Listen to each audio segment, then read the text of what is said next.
చేతసా సర్వకర్మాణి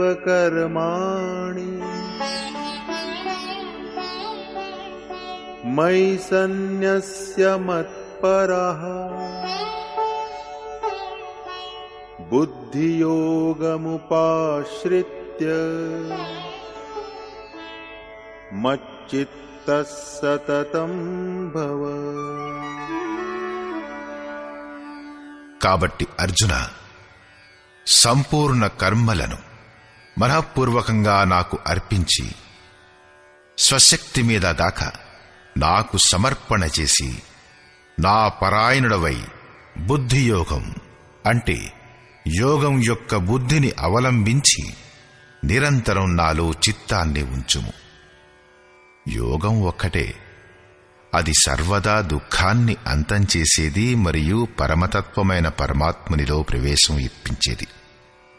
దాని క్రియ కూడా ఒక్కటే, యజ్ఞం యొక్క ప్రక్రియ.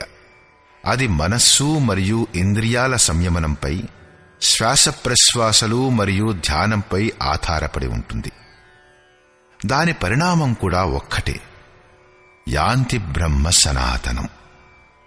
దీనిని గురించి ఇంకా అంటాడు,